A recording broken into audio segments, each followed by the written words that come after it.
कि रे टुंगुरु आज बा 10ମ ଶ୍ରେଣୀ ରେଜଲ୍ଟ ବାହାରିଥାନ୍ତା ତୋର କ'ଣ ହେଲା କି? ପଚାରୁଛ କ'ଣ ମୋ ପୁଅ ଫାର୍ଷ୍ଟ କ୍ଲାସ୍ ପାଇଥିବ, ଏଥିରେ ପଚାରିବାରେ କ'ଣ ଅଛି? ବାପା ତମକୁ ବେଶୀ କଥାବାର୍ତ୍ତା କରୁଛ। ତମେ ଦେଖିଆ କହିଲ ତମେ କେତେ ଯାଏଁ ପାଠ ପଢିଛ ଆଗ ମତେ ଏତିକି କହିସାର। ମୁଁ ଶେଷ ସମୟରେ 7ମ ପାସ୍ କରିଛି। କ'ଣ କରୁଛ? ଘାସ କାଟୁଛ? ମଲା ମୁଁ ଧାନ ନଗଉଛି, ବାଦାମ ନଗଉଛି, ଘାସ କାଟୁଛି। ବୋଉକୁ ଦେଖ, ବୋଉ ବର୍ତ୍ତମାନ ଏସଏସସି ଗ୍ରୁପର ଲିଡର। ତମକୁ ପଚାରେ କିଏ? ଗାଁରେ ଯେତେବେଳେ ଯାହା ହଉଛି ସବୁ ସ୍ତ୍ରୀ ଲୋକ ଆସିକି ମୋ ବୋଉ ପାଖରେ ପହଞ୍ଚୁଛନ୍ତି। ତମେ କ'ଣ କରୁଛ? ତମେ ଗୁହାଳ ପୋଛ, ବାସନ ମାଜେ। ମୁଁ ତ ଯେତେବେଳେ ଦେଖୁଛି ତମେ ତ ପ୍ରାୟ ଟାଇମ୍ ତମେ ବି ତ ରୋଷେଇ ବି କରୁଛ। ଆଚ୍ଛା ମୁଁ ରୋଷେଇ କ'ଣ ପାଇଁ କରେ? ରୋଷେଇ କଲେ ମୁଁ ଭଲରେ ଦୁଇଟା ମୋ ପୁଅ ଖାଇବ, ଖାଇକି ପାଠ ପଢ଼ିବ। ତୋର ତ ସେ ଚିନ୍ତା ନାହିଁ। ମାଆକୁ ବସିକି ଟେକେ। ମାଆକୁ ଟେକିବିନି? ମା ମୋର ଜନନୀ, ତାପରି କେହି ହେବେନି। ତୁ ମା କେତେବେଳେ ତେଲ ପୁଣି କେତେବେଳେ କିରୋସିନି। ମୋ ପୁଅ ଲୋ, କେତେ ବୁଦ୍ଧିଲୋ ମୋ ପୁଅ ପରିକି ହବ ଲୋ, କେହି ହେବେନି ମୋ ପୁଅ ଭଳିଆ। ମହଲ୍ଲା ଗୋଟେ ଗୀତ ଗାଇଦେଲା ସାବିନି ତେଲ ଅନାନି ମନକୁ ମନ ଗୀତ ଗାଉଛି। ବାପା ତୁମ ଉପରେ ଗୋଟେ ଗୀତ ଗାଇବି? ହଉ ଗାନ୍ଧିକା ଶୁଣିଆ। କ'ଣ ଗାଉଛୁ? ତୁମେ ଅଟ ମୋର ବାପା, କେତେବେଳେ ଭଲ ପୁଣି କେତେବେଳେ ଅଟଇ କଦଳୀ ଚୋପା। କ'ଣ କଦଳୀ ଚୋପା? ଆଉ କୁହନ୍ତିନି ବାପା ନା କଦଳୀ ଚୋପା? ମଦ ଦରକାର ଏଇଟାକୁ। ର ମୁଁ ସେ ମାଷ୍ଟରକୁ ଫୋନ୍ କରିଦେଲେ ଜଣା ପଡ଼ିଯିବ କେତେ ନମ୍ବର ରହିଛି। ତତେ ଏତେ କିଏ ଖୋଜାମଦ କରିବ ମୂର୍ଖଟାକୁ? କାଇଁ ବାପା ତମର ଏତେ ଜିଦି କାଇଁ? ମୋ ମାର୍କ କାଇଁ ଜାଣିବ? ପାଠ ପଢି ତମେ ପାଠ ପଢି କ'ଣ କରୁଛ? ମୋ ବୋଉ ପାଠ ପଢିକି ଦେଖ। ତମେ ପାଠ ନ ପଢିକି ମୋ ବୋଉ ଆଜି ଏସଏସଜି ଗ୍ରୁପର କ'ଣ ଭେଟା ଏସଏସଜି ଗ୍ରୁପର ଲିଡର। ତମେ ପାଠ ପଢି କ'ଣ କରୁଛ? ଆମ ଗାଁ ବୁବୁନା କ'ଣ କରୁଛି? ସାଇକେଲ ଦୋକାନ। କ'ଣ ପଢୁଥିଲା? ଇଞ୍ଜିନିୟରିଂ।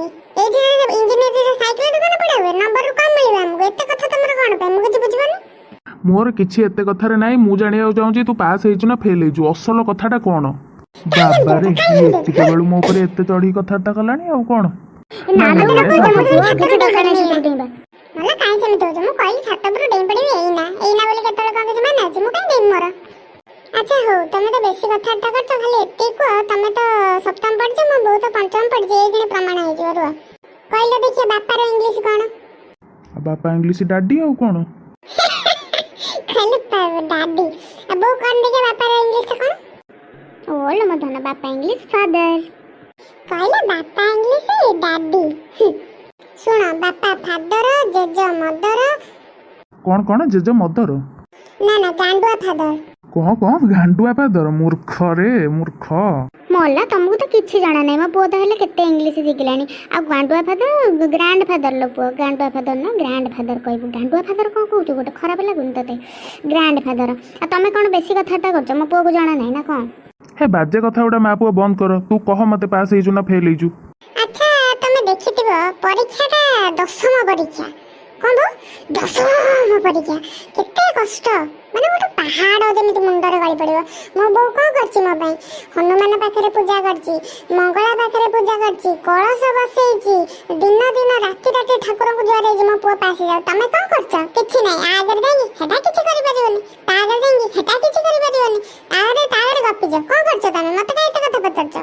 ତା ଛଡ଼ା ଆଗରୁ ପରୀକ୍ଷା ହଉଥିଲା, ପିଲା କପି ନେଇକି ଆଗରୁ ଯୋଉ ବୁଝିଲିକି ଦେଇଦେ ଟଙ୍କାଟେ, ସିଏ ଆଣି କପି ଦେଖେଇଦବ। ତାକୁ ଖଟାଟେ ଦେଇଦେ, ସିଏ ତାର ଚାଚୁଟିକି ଆଣି ପରୀକ୍ଷାରେ ଦେଖେଇଦବ।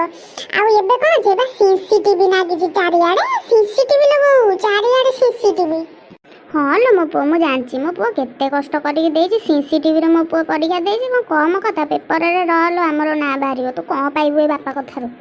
ଆଉ ସିସି ନା ବୋତଲ? ମୂର୍ଖ ଗଜ ମୂର୍ଖକୁ ଗଛ ମୂର୍ଖୀ ମା। ଏ ଟୋକା ଚୁପଚାପ କ ପାସ୍ ହେଇଛୁ ନା ଫେଲ୍ ହେଇଛୁ, ନହେଲେ ଏଇଠି ଗୋଟେ ଗୋଇଠା ମାରିବି ଯାଇକି ତମ ସ୍କୁଲରେ ପଢିବୁ।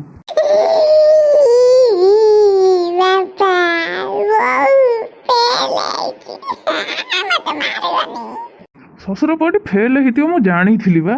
ଫୁଲେଇ ମା କହୁଛି ଫାଷ୍ଟ କ୍ଲାସ୍। ଏପର୍ଯ୍ୟନ୍ତ 4ଟା ବର୍ଷ ଚାଲିଗଲା 10ମରେ। ତୁ କୋଉ ଦିନ ପାସ୍ ହବୁ ରେ ମୂର୍ଖ? ପାଠ ପଢିଥିଲି ଲୋ, ସଚନା ପଚନା ସବୁ ବୁଝିଥିଲି। ପରୀକ୍ଷାରେ ଭୁଲ ପାଠ ପଚାରୁଛନ୍ତି। କହିବି ଦେଖିବି ଗାଈ ରଚନା, ଗାଈର ଆତ୍ମକାହାଣୀ କହିବି ଶୁଣିବୁ। ଆଉ ତୁ ଆଉ କ'ଣ ଜାଣିଛୁ କି? ଗାଈର ଆତ୍ମକାହାଣୀଟା 14 ବର୍ଷ ହେଲା ଘୋଷୁଛୁ। ଆଉ ତାଠୁ ଛଡ଼ା ଆଉ କ'ଣଟା ତୁ ଜାଣିଛୁ କି?